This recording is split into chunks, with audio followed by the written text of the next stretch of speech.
Mademoiselle, est-ce que je peux vous demander ce que vous pensez alors du bachot? Pour moi, c'est une partie d'amusement.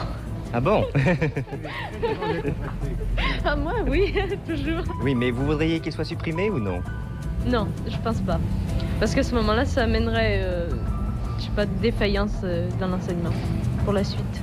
Eh bien, je vais demander l'avis d'une personne peut-être plus autorisée. Monsieur, il y a longtemps que vous avez passé votre bachot? Oh oui, il y a très longtemps, je m'en souviens pas, mais de la date. Mais justement, je considère que le programme est complètement stupide, car il est bien trop étendu pour donner une culture technique. Il faudrait revenir à l'humanisme. Si on regarde le bachot, il faudrait faire justement un développement général, harmonieux. Or, les programmes sont complètement stupides.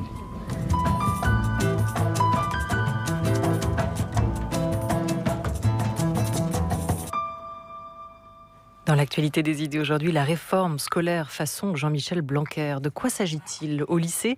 De la disparition annoncée des filières remplacées par un tronc commun et des spécialités, de l'instauration d'un module d'orientation obligatoire pour tous et surtout d'un baccalauréat redimensionné, revu et corrigé. Moins d'épreuves, 40% de la note finale sera obtenue par contrôle continu et un grand taux où l'élève exposera devant un jury un projet préparé depuis la première. Parler haut et écrire bien. Celui qui enseigne la littérature et assure au Collège de France l'un des cours les plus populaires en connaît l'importance. Ancien polytechnicien, il vient nous dire qu'il avait passé son bac en 67. Historien de la littérature et professeur au Collège de France. On le recevait l'an dernier pour son essai à la croisée de l'histoire et de la littérature sur les chiffonniers de Paris chez Gallimard. 10 ans après, la littérature pourquoi faire, paru chez Fayard. Antoine Compagnon, bonjour. Bonjour. Vous le repasseriez volontiers, votre bac, en 2021 ? Oh, écoutez, à l'époque, je crois qu'il y avait à peu près 12% d'une classe d'âge qui obtenait le baccalauréat. Aujourd'hui, on en est à 80%. C'est quand même beaucoup mieux. C'est beaucoup mieux pour ceux qui réussissent à l'avoir parce que, comme nous disaient déjà nos parents, avec le bac, on fait rien, mais sans le bac, on fait rien non plus. En tout cas, c'était ce qui prévalait à l'époque. On l'a dit, libérale, conservatrice. Est-ce que vous avez saisi, Antoine Compagnon, l'esprit de cette réforme ? Ah, je crois, oui. Ça fait déjà très longtemps qu'on souhaitait en finir avec ces sections, S, ES et L, qui établissaient une hiérarchie plutôt que des vocations. Lorsque j'étais au Conseil de l'éducation, il y a quelques années, on disait que S, ça voulait dire sélection. Ça ne voulait pas dire scientifique, ce bac-là. C'était la sélection qui s'opérait à travers la terminale S. Donc, Jean-Michel Blanquer n'est pas le premier ministre à vouloir corriger cet effet tout à fait détestable des trois sections. Là, vous allez déjà dans le cœur de la réforme, pratiquement, sur l'esprit, la philosophie, va-t-on dire, de cette réforme, autonomie des individus, voilà ce que met en avant le ministre de l'Éducation, singularité aussi des parcours, en insistant sur la valorisation des compétences. Antoine Compagnon, vous êtes un spécialiste de ceux qu'on appelle en littérature les anti-modernes. Jean-Michel Blanquer, on le qualifie souvent de conservateur, enfin c'est plutôt la presse de droite qui l'appelle comme tel, tout en se revendiquant de cette philosophie qu'il met en avant. Lui parle plutôt d'inspiration libérale. Sa réforme du bac est à la fois inspirée par des valeurs traditionnelles, mais aussi par l'idée de s'adapter au temps présent, c'est-à-dire de moderniser ce passage, cette épreuve, ce passage initiatique.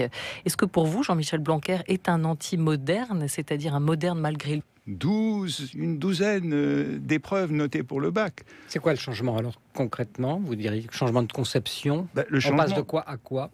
On passe d'un bac qui est très lourd et assez inutile, puisqu'avec pratiquement 90% de reçus à cet examen, il ne sert pas à grand-chose pour orienter dans l'enseignement supérieur.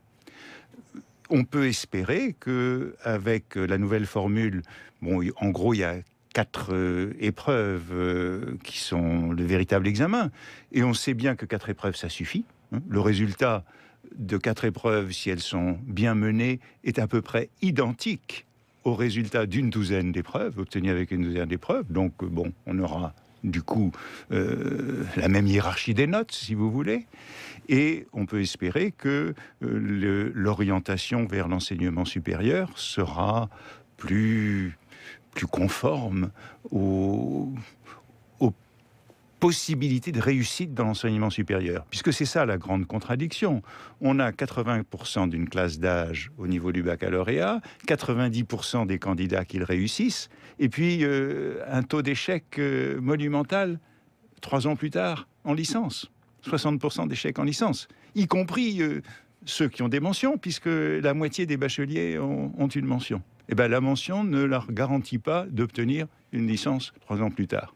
Il y a donc bien un problème de la nature de ce baccalauréat qui n'est pas, comme on dit, certifiant. Il ne certifie pas que ces jeunes bacheliers sont en mesure d'obtenir une licence. Ce qui est tout de même inquiétant. Je reviens à l'esprit, à la philosophie de cette réforme et à sa portée. Nous faisons entrer le bac dans le 21e siècle, a répété le ministre, un bac pour préparer la vie d'après.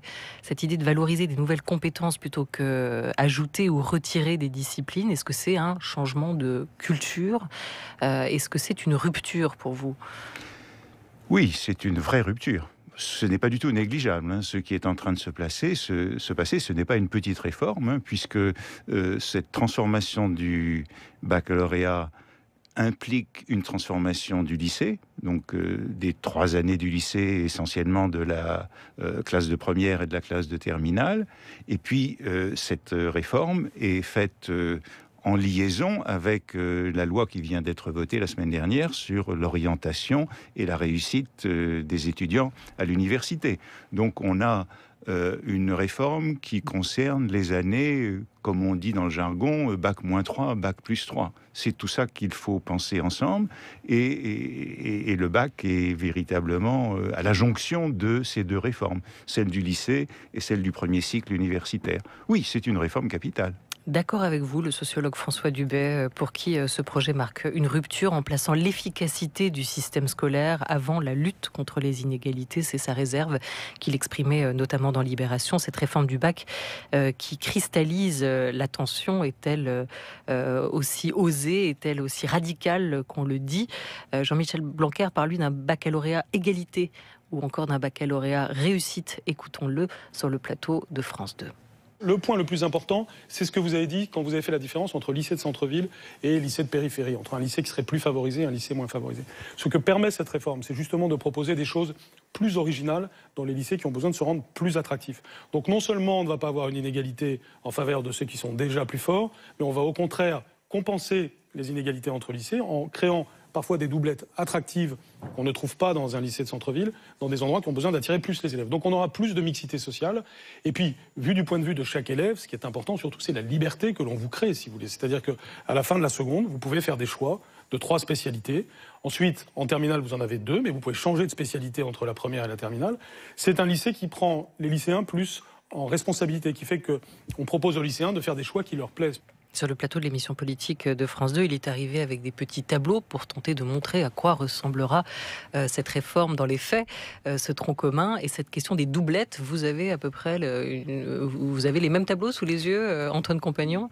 J'ai les tableaux. Est-ce que ça semble clair ? C'est la circulaire qui a été distribuée par le ministre lorsqu'il a annoncé sa réforme mercredi dernier. Les doublettes, donc, ce seront des spécialités que chaque étudiant pourra choisir à un moment ou à un autre. Ça le seront couplées. Donc par 2, d'où cette notion de doublette. Est-ce que vous avez le sentiment, à travers cette réforme, que la liberté va passer devant la question de l'égalité ? Ce dont il était amené à se justifier à ce moment-là. Je crois que tout dépend de la mise en œuvre et du rôle que vont jouer les professeurs dans l'orientation. Bon. Il est clair qu'il y a des petits risques dans cette liberté de choix faite par des lycéens qui sont encore très jeunes.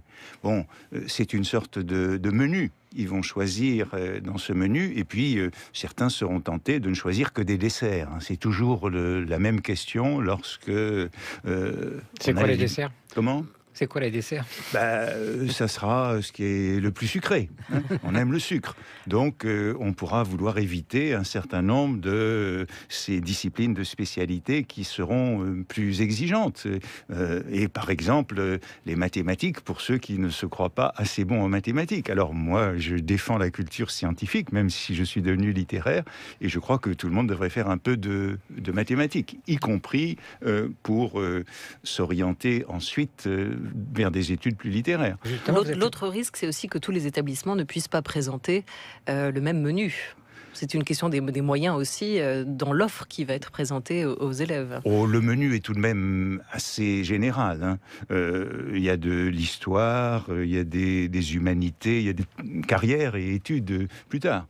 Donc oui, il y a une forte responsabilité qui reviendra aux professeurs, à l'orientation, hein, 1h30 par semaine pour l'orientation, hein, est prévue dans cette réforme, afin que les choix soient cohérents. Bon, c'est un biais que l'on connaît bien, puisqu'au fond, c'est une réforme qui va un peu plus tard que d'autres pays, dans le même sens de ce qu'on connaît au Royaume-Uni ou aux États-Unis d'Amérique. Et on voit des étudiants qui, à la fin de leur parcours, quand on regarde ce qu'ils ont fait, eh ben, il se trouve que c'est pas très cohérent et que cette formation qu'ils ont reçue manque de colonne vertébrale. Alors, pour qu'il y ait une colonne vertébrale et pour que la formation soit cohérente, avec cette combinaison de troncs communs, de disciplines de spécialité et d'enseignement facultatif, puisqu'il y a ces 3 niveaux, eh bien, la responsabilité sera celle de l'équipe. Antoine Mercier. Mais est-ce qu'on ne met pas justement, parce que question traditionnelle, trop l'accent sur l'orientation de, vous avez dit moins 3 ans avant le bac, plus 3 après le bac, est-ce qu'on n'est pas en train de mettre les élèves dans une perspective professionnalisante, on va dire, alors que l'école, c'est quand même pour apprendre des choses diverses sans forcément chercher une finalité très, très concrète. Vous-même, vous êtes l'exemple même de celui qui a fait des maths, qui était aussi bon en français, j'imagine, même avant que vous ne fassiez profession maintenant de faire des essais, d'être un littéraire pur. Est-ce qu'il n'y a pas cette culture générale qui va manquer de façon générale? Écoutez, elle manquait déjà. Je crois que c'était pas déjà très bien ce qui avait lieu aujourd'hui. Ceux qui choisissaient la filière ou la section L avaient une culture scientifique tout à fait, je dirais, insuffisante. Maintenant, ils auront cette discipline de tronc commun qui s'appelle humanité scientifique et numérique. Alors bon, qu'est-ce que c'est ? On ne sait pas très bien ce qu'il y aura là-dedans. Je n'adore pas cette expression, hein, puisque l'expression humanité numérique, on sait ce que ça veut dire. Hein, ça traduit le digital humanities de l'anglais. C'est ce qui a affaire au big data dans le domaine des humanités. Alors le choix humanité numérique et scientifique, au fond... on verra ce qu'il y aura là-dedans, mais l'appellation même ne m'enthousiasme pas. Mais il s'agit que tout le monde ait une culture, pour moi c'est la culture scientifique et numérique minimale, quelle que soit l'orientation future. Alors, je crois que le système français a tendance à orienter trop tôt, hein. Il l'avait déjà. On peut espérer que dans ce système-là, il restera des passerelles, comme on dit.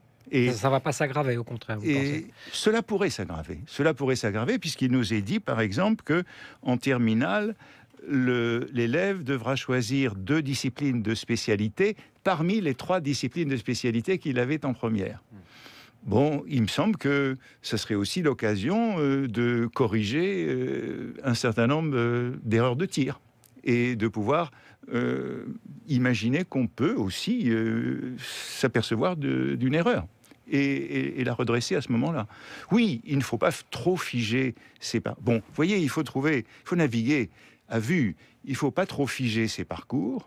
Et en même temps, on voudrait avoir des parcours cohérents qui préparent à l'université et aux études supérieures.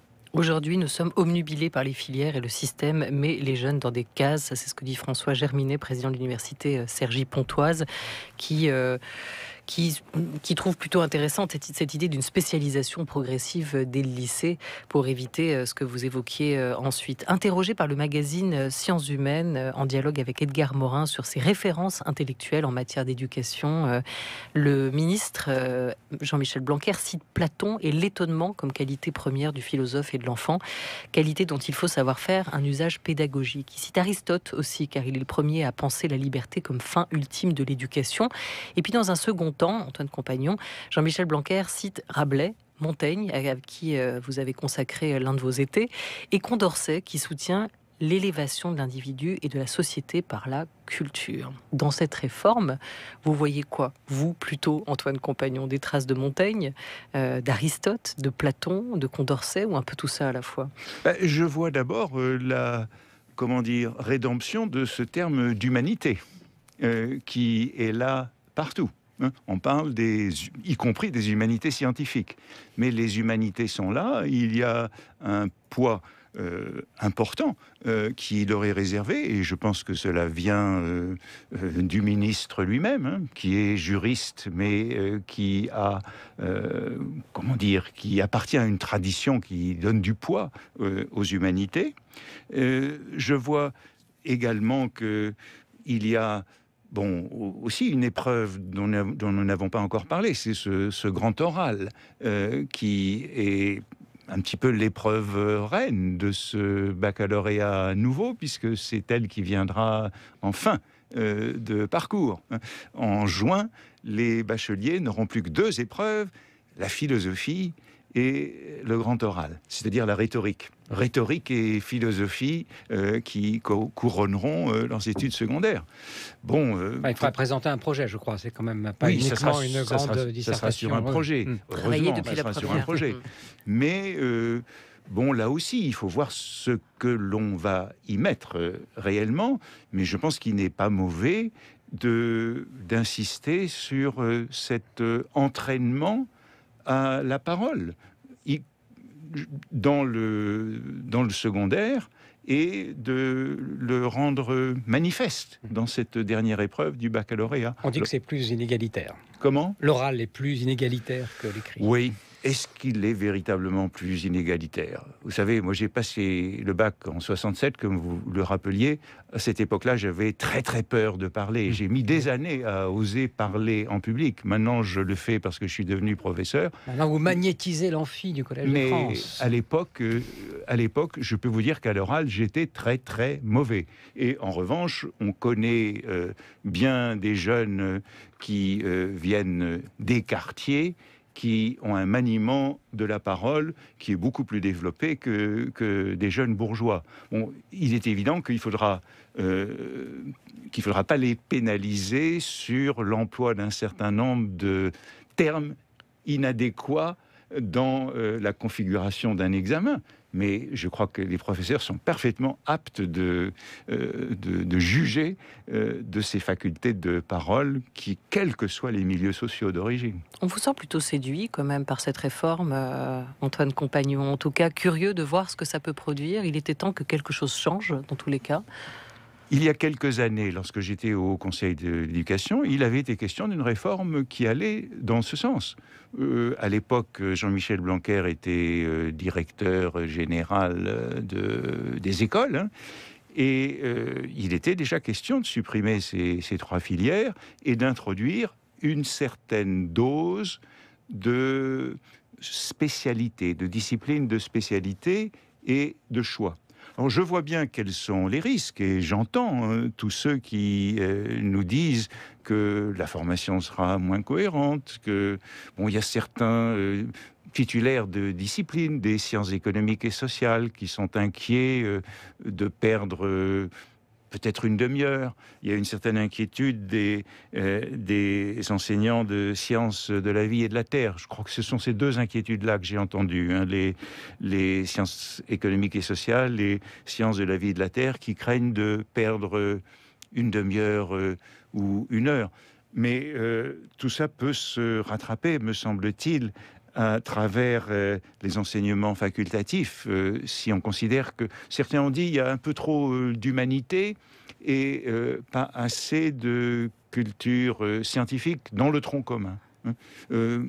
Oui, moi je suis un peu sensible à cela, mais j'attends de savoir ce qu'on mettra exactement dans ces humanités scientifiques et numériques. Et en quoi tout cela, finalement, va permettre d'atteindre l'objectif dont vous parliez au début, c'est-à-dire qu'il y ait moins d'échecs en licence, à votre avis? Cette réforme, on l'a dit, elle est couplée avec la loi d'orientation et réussite des étudiants, qui vise à prévenir les candidats à une formation universitaire de leurs chances de succès, étant donné ce qu'on appelle maintenant les attendus, ce qu'on qualifiait avant de prérequis ou de compétences. Il me semble que cette organisation du baccalauréat devrait être mieux en mesure d'apprécier ces compétences à la fin du secondaire et donc de permettre ce dialogue d'orientation à la fin du lycée et à l'entrée à l'université. Savoir quelles sont vos chances de réussir dans la licence que vous avez choisie. N'oublions pas qu'il y a aussi beaucoup de lycéens qui choisissent à l'université des disciplines dont ils n'ont aucune idée, puisqu'elles sont tout à fait nouvelles. Et maintenant, nous avons le projet d'un enseignement de terminale, enseignement facultatif, qui s'appelle « Droit et grands enjeux du monde contemporain ». Donc, ils auront au moins une petite idée de ce que c'est que d'aller faire une licence de droit. La psy et le droit, deux matières très choisies, effectivement. Comment ? La psy et le droit, deux matières très choisies à l'université, qui ne sont pas du tout enseignées au lycée aujourd'hui. Et c'était légitime, parce que nous fonctionnons toujours sur une répartition des disciplines au fond, qui date pour beaucoup du 19e siècle et qu'il faut maintenir, parce que les matières fondamentales, les disciplines fondamentales, elles le restent toujours. Mais qu'ils aient une petite notion des disciplines auxquelles ils pourraient, se livrer dans l'enseignement supérieur tel que le droit et la psychologie, cela semble de bon sens. Avec nous aujourd'hui jusqu'à 13h30, le professeur au Collège de France, Antoine Compagnon. Il passe son bac Blanquer aujourd'hui pour la deuxième fois. En tout cas, on tente ensemble d'évaluer ce que cette réforme va changer. France Culture. La Grande Table. Olivia Gesbert.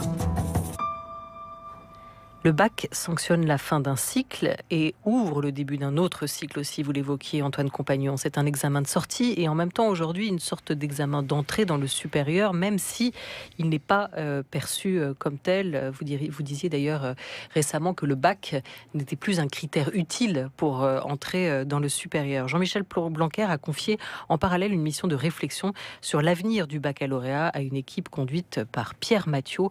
Pierre Mathiot qui veut reconnecter cette étape, le baccalauréat, à l'enseignement supérieur. Écoutons-le. Le baccalauréat, dans sa formule actuelle, n'est pas assez, voire pas du tout, relié à l'enseignement supérieur, puisque, comme vous le savez sans doute, aujourd'hui, dans le système actuel, 0% du baccalauréat est porté à connaissance de l'enseignement supérieur, puisque la seule condition, c'est d'avoir le baccalauréat pour accéder à telle ou telle filière, mais 90% au moins des lycéens connaissent leur affectation de l'enseignement supérieur avant même que les épreuves du baccalauréat commencent. Donc il y a une totale déconnexion, et je pense que c'est là-dessus qu'il faut travailler. Il y a d'autres éléments, notamment sa lourdeur de plus en plus monstrueuse, c'est ce que je dis d'ailleurs dans le rapport, et donc les risques que cette lourdeur fait peser, par exemple sur un bug organisationnel, mais aussi la charge mentale qu'elle fait peser sur l'ensemble des acteurs du système, les profs, les proviseurs, les élèves. Et j'ajouterais enfin aussi que le bac continue à être quelque chose qui se passe tout à la fin. Moi, quand je l'ai passé, il y avait beaucoup moins d'épreuves. Aujourd'hui, les élèves passent entre 10 et 16 épreuves au mois de juin, donc ils bachotent beaucoup. Je suis pas sûr que pédagogiquement ce soit intéressant, donc ça a du sens aussi de prendre en compte, disons, du travail qu'ils vont mener pendant les 2 années de première et de terminale. Pierre Mathiot, ancien directeur de l'Institut d'études politiques, l'IEP de Lille, au micro de France Inter. On a le sentiment aujourd'hui, Antoine Compagnon, que cette réforme Blanquer constitue et ne se concentre pas sur un âge de la vie, sur une étape, comme ça a été le cas notamment avec la réforme du collège voulue par Najat Vallaud-Belkacem, mais essaye d'embrasser l'ensemble du parcours d'un étudiant de la primaire jusqu'à l'enseignement supérieur, en tout cas l'entrée dans l'enseignement supérieur à travers cette réforme du bac. C'est important pour vous, Antoine Compagnon, d'accompagner cette réforme du lycée et du bac par une transformation de toutes les structures du système scolaire. Oui, mais le baccalauréat français est une drôle de chose. C'est une chose bizarre pour les étrangers, puisque c'est en même temps un examen de la fin du secondaire et c'est un grade universitaire. On se demande pourquoi c'est un grade universitaire. C'est étrange, hein. C'est un grade universitaire parce que l'université a été abolie par la Convention en 1793. Et donc ce diplôme ce grade plutôt, qui était un grade de l'université, a été enseigné dans le secondaire, puisqu'il n'y avait plus d'université. Et vous voyez, nous sommes un pays qui traîne des problèmes qui datent pratiquement de l'Ancien Régime. C'est un problème que nous héritons de 1793, ce baccalauréat qui est ambivalent entre le secondaire et le supérieur. Qu'est-ce qu'étaient devenues les universités en 93 ? Elles ont été abolies par la Convention, disparues. Ah bon. Disparues. Il n'y avait plus d'enseignement supérieur ? Si, les écoles. Ah oui. On a créé... Okay. La Convention a créé l'école normale, l'école polytechnique, toutes les écoles. Et lorsque Napoléon a recréé l'université en 1808... l'université avait pour seule fonction de faire passer le baccalauréat. Mais il était préparé dans le secondaire, dans les lycées. Donc vous voyez, le problème que nous avons, que nous sommes en train de traiter à travers ces deux réformes du baccalauréat et de l'entrée à l'université, c'est un problème qui a été posé en 1793 et 1808.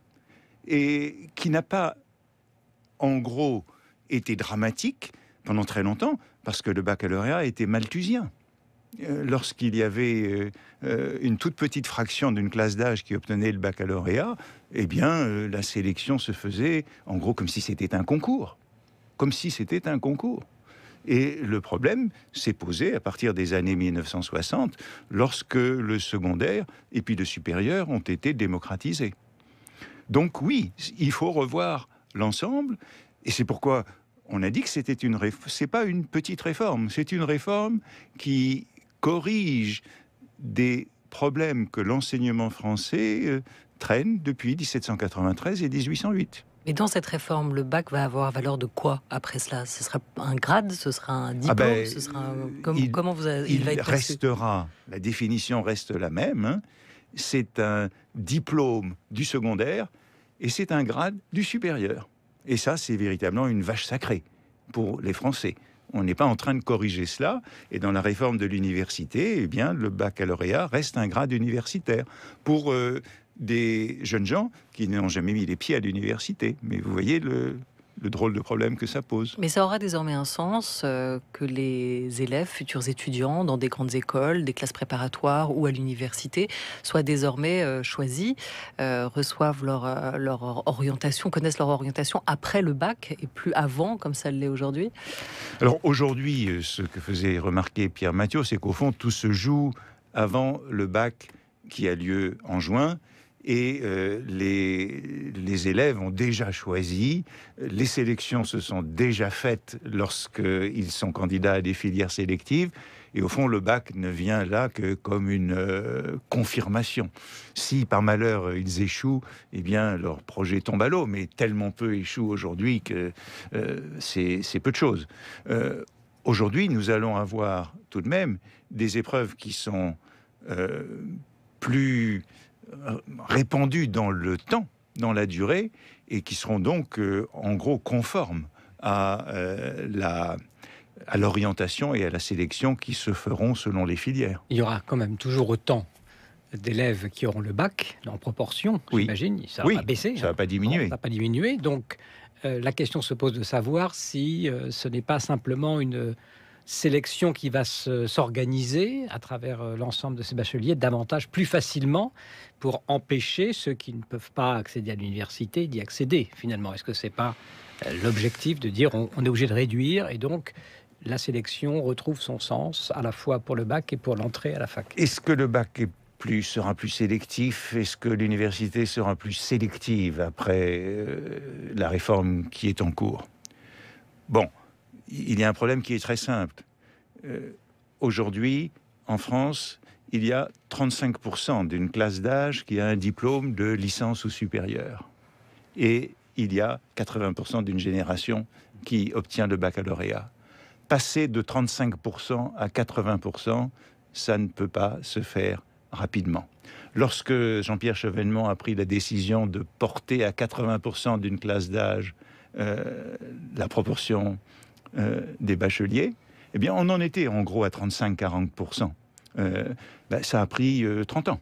Il a fallu 30 ans pour que l'on passe de 35% d'une classe d'âge réussissant le baccalauréat à 80%. Eh bien, oui, cela prendra du temps de mener beaucoup plus de Français au niveau d'une licence ou plus. Il ne faut pas non plus se leurrer. On ne peut pas, avec un coup de baguette magique, faire un tel saut. Et c'est aussi ce qui explique le taux immense d'échecs. Donc il faut absolument qu'à l'entrée à l'université, les candidats soient mieux orientés et soient mieux en mesure d'apprécier leurs chances de réussir dans la licence à laquelle ils postulent. Il est quand même en train de détricoter tout ce que ses prédécesseurs ont mis en place, Jean-Michel Blanquer. Et c'est le cas aussi de la réforme des rythmes scolaires, pour laquelle vous avez d'ailleurs été cité, nommé en dissidence par Jack Lang jeudi dernier sur le plateau de l'émission Politique. Il estimait qu'avec lui, mais aussi avec Boris Cyrulnik et Mona Ozouf, vous étiez tous les quatre opposés à la semaine de 4 jours, dont le retour est presque assuré aujourd'hui. Jean-Michel Blanquer disait « Je ne préconise pas la semaine de 4 jours spécifiquement, je laisserai le choix aux communes. Les communes, elles ont choisi à 90%, elles se disent plutôt favorables au retour à la semaine de 4 jours à l'école parce que c'était très compliqué à mettre en place, coûteux et compliqué. Pourquoi êtes-vous, vous, opposé, Antoine Fompagnon, à ce retour à la semaine de 4 jours? Difficile d'obtenir un suivi cohérent de la formation à travers 4 jours. C'est pourquoi je reste favorable et je constate avec un peu de désolation que la plupart des communes vont en effet vers la semaine de 4 jours, ce qui me semble inégalitaire. Parce que les jours où il n'y a pas école, pour ceux dont la famille et dont les parents organisent des activités pédagogiques, c'est très bien, mais ce n'est pas le cas partout. C'est une mesure que je dirais inégalitaire à mes yeux. Merci beaucoup à vous, Antoine Compagnon, d'être venu analyser avec nous, nous donner un premier grand aperçu sur cette réforme scolaire en cours façon Jean-Michel Blanquer. Un grand merci aussi à toute l'équipe de la Grande Table. Merci à Claire Maillot et Clémence Marie qui ont programmé cette émission, à Isolde Sicard, Chloé Leblond qui l'ont préparée avec l'aide précieuse de Bertie Bourdon et de Maxime Morin. À la réalisation aujourd'hui, Lise Côme avec Victoria Asper. Très bel après-midi à tous et je vous dis rendez-vous demain. France Culture, l'esprit d'ouverture. France Musique et France 3, partenaires des 25e Victoires de la musique classique. Vendredi 23 février à 20h55 à la Grand Jolac à Évian, avec Angela Gheorghiu, Nelson Görner, l'orchestre de l'Opéra de Lyon, sous la direction de Pierre Bleuze. En direct sur France 3 et